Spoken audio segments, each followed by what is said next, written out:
denk dat we zeker de stelling nog niet kunnen beantwoorden. Heeft de PC zijn langste tijd gehad? Dat is op dit moment nog niet zo goed te zeggen.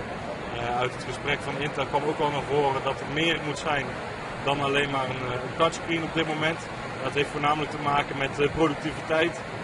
Dat bij een tablet toch een heel stuk lastiger is. Een toetsenbord is gewenst, spraakherkenning wordt denk ik heel erg belangrijk. En het touchscreen is op zich natuurlijk wel leuk, maar niet het enige. Wordt vooral ingezet, zeker op deze beurs, op het gebied van spellen. Angry Birds wordt veel gespeeld hier.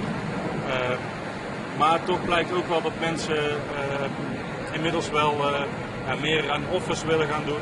En dus ook wel echt een toetsenbord nodig hebben. En daarom zie je ook meer ultrabooks met touch en de convertibles, die soort hybride laptops eigenlijk.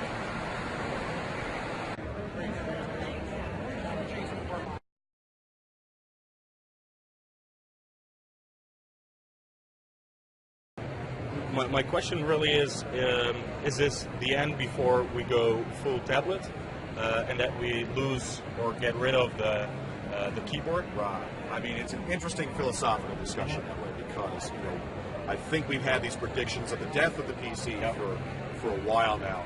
The fact of the matter is the usage scenarios of your average computing customer, whatever that may be, still have not reached a point where doing away with the PC, having the software that they use on their day-to-day lives, being ensconced in that environment.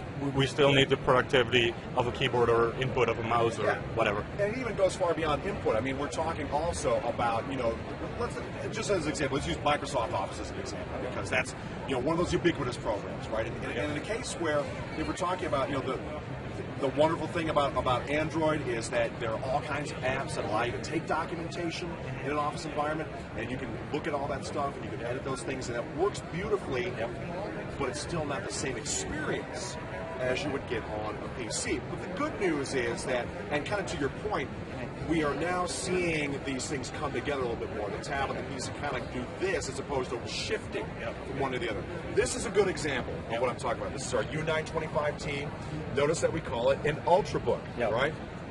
But it also happens to be a Windows 8, not an RT, but a Windows 8 slate tablet. So this is one example of what we can do to kind of marry those two worlds together so that folks can have the productivity and also have the convenience of that slate device. And so we will move more to the Ultrabooks with touch. Will we lose the tablets without a keyboard, or do they still stay here, let's say, for in the near future, in 10 years or so? Do we still got the normal regular tablets like we see with the mostly Android tablets? Right. It's tough to make that kind of prediction. That's a little difficult, but what I can tell you, going to go back to the first part of that, is that Intel really wants Ultrabook with touch. They are now making that demand, and we're doing that now. I mean, this is one example. This U845 right here, this is also a touch model, so we're already making that happen.